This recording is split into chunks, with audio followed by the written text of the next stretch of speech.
So those were the top stories of the day. And adding to that, the Telecommunications Bill 2023, after getting Lok Sabha's nod yesterday, also got the Rajya Sabha's nod today. Now it'll be awaiting the President's nod. And now moving on to today's interview of the day. Well, we have somebody from e-commerce enablement platform Shiprocket joining us. In fact, personal care was the highest selling category in 2023 for Shiprocket.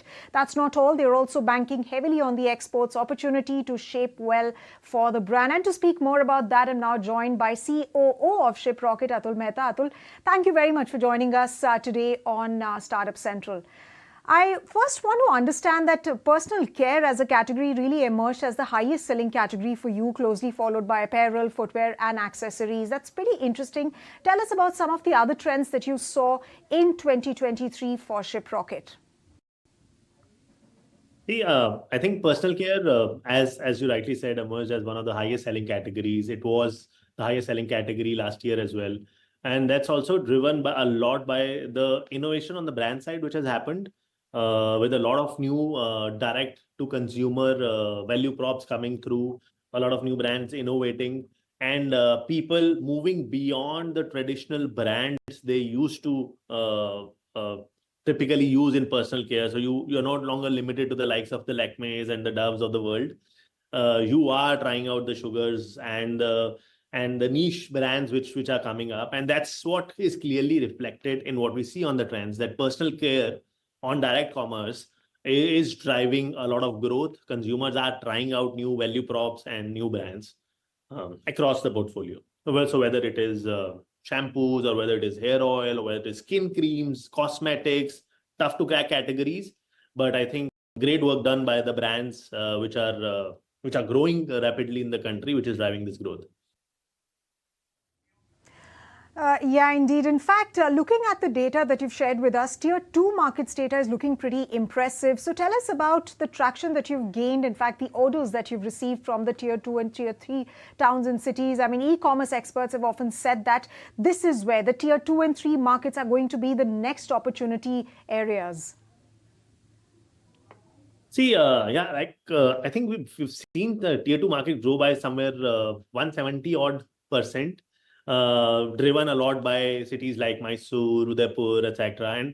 And if you look at it, fundamentally, it is consumers in those cities getting more comfortable with e-commerce. And also, as the ecosystem has evolved, the experience for those consumers also is sort of mirroring what a Tier 1 customer had. So yeah, they are getting next day deliveries. There is exchange available across all PIN codes.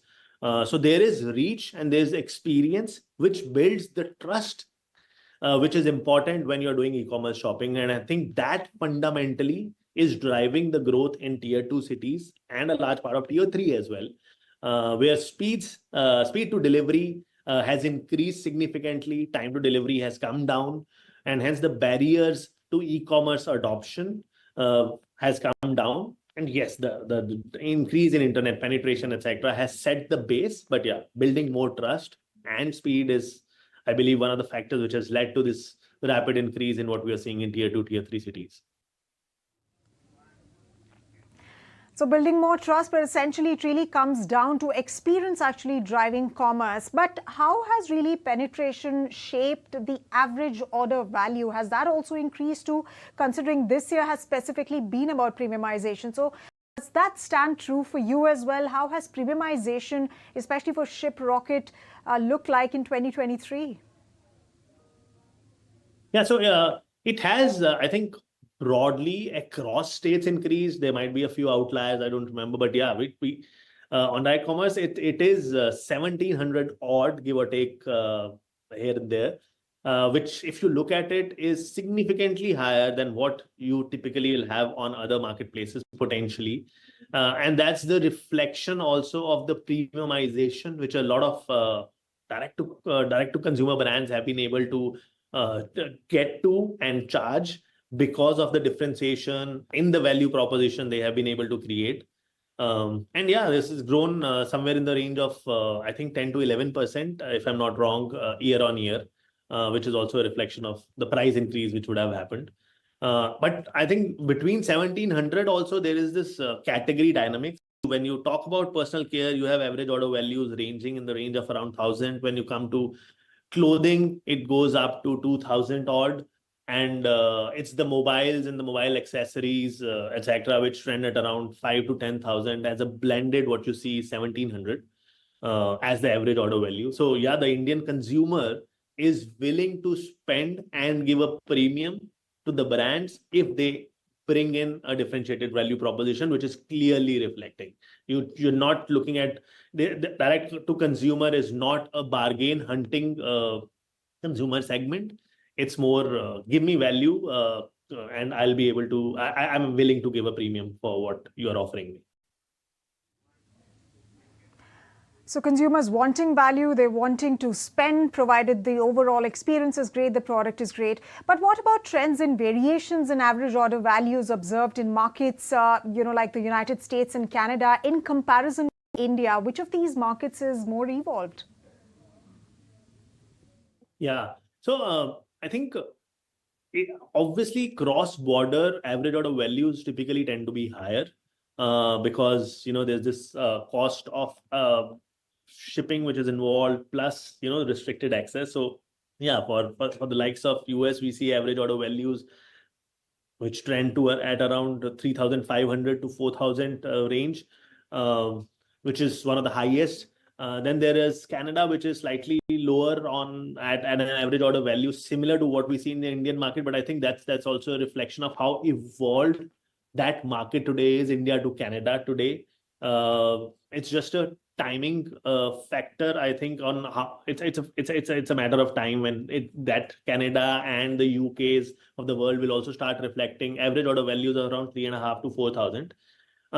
What we are seeing on the cross-border side is again a good amount of market expansion, a fairly a good amount of new brands which are getting into cross-border today. That's I'm saying almost double the brands which we are serving on cross-border this year than we were serving last year.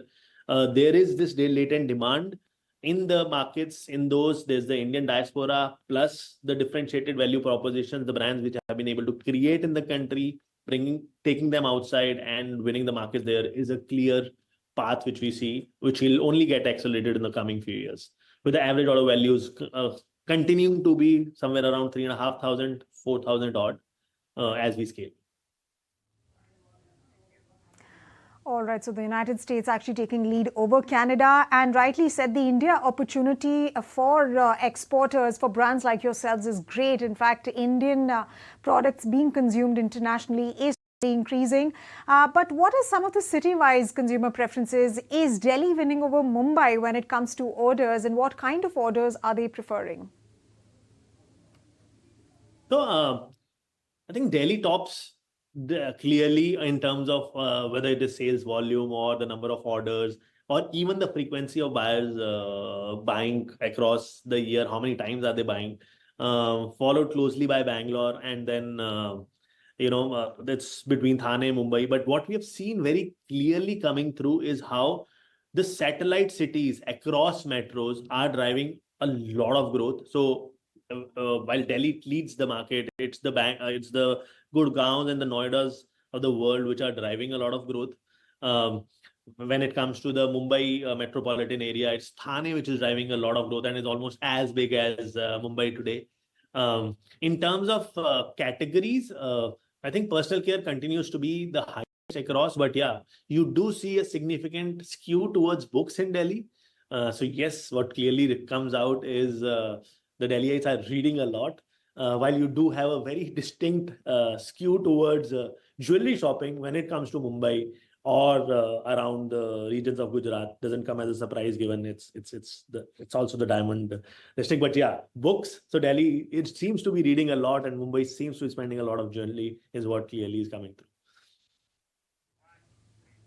So very interesting trends, Atul. Indeed, Delhiites are reading more and Mumbaiites are shopping more jewelry. But take us through some of the more interesting consumer trends, and is premiumization as a trend going to hold on strong going into 2024 as well? See, I think one of the key trends which you're seeing is the average order value of around 1700 is here to stay. It's like I talked about earlier. It's not discounters market. Consumers are willing to pay a premium for differentiation in what brands are bringing to them. I think while personal care and apparels have been the top two categories, we see a clear upswing happening in categories of home, whether it's home decor or stuff around furnishing inside the house. As the disposable incomes are going up, that part of the category spend in a household spends is increasing. People are looking at more and more options when it comes to that category and segment, and we do see a lot of new brands coming up in this space with very differentiated products around home and furnishing and home decor and everything around that category. That's also more what do you call it? An impulsive category, but that's something which we see is going to be potentially definitely among the top three, if not among the top two categories of the next 2-3 years. All right, Atul. Finally, given that India's B2B market is one of the fastest growing markets in the world, how are you really looking at leveraging this opportunity? See, no, I think we clearly see a massive headroom to grow as a country first, right? I think on the e-commerce side, we are super excited about what the next 2-3 years hold for us. We saw 2023 being an year where we sort of launched and have started scaling initiatives like ONDC, which can be game changer when it comes to e-commerce in the country for SMEs in the country to be able to get access at competitive terms to the billions of consumers in the country. Just to give you reference, India today has some 30 to 40,000 merchants having their own websites. US, this number is 3.5 million. So we clearly see that journey from 40,000 entrepreneurs selling e-commerce on their specific websites to millions of merchants doing that, a thriving entrepreneurship being culture being built in the country happening over the next 2-3 years. I think while we see it as an opportunity for us to accelerate it, we are an ecosystem enabler. While we see the growth in e-commerce, we believe enablers like us have a key role in making it much more easier for anyone in the country to start their entrepreneurship journey. So that's what our focus is. We are thinking seller backwards, merchant backwards. And as the merchants grow, our business will grow as well. We are more the shovels in this gold rush, shovel makers in this gold rush. We are the enablers, and that's how we see our role panning out to make it more and more easier and seamless for merchants who want to set up their business, either on the post-checkout experience side or on the fulfillment side or on the conversion side. All right. Thank you very much, Atul, for joining us here and sharing your insights on e-commerce's big opportunity, what's going to happen in 2024, the key trends that are going to dominate the sector. We've already seen the trajectory has been incredible, but even now the export story is shaping up well. There is a lot of domestic demand, startups coming up, and hence the B2B opportunity is humongous. On that note, thank you very much for joining us this evening on Startup Central.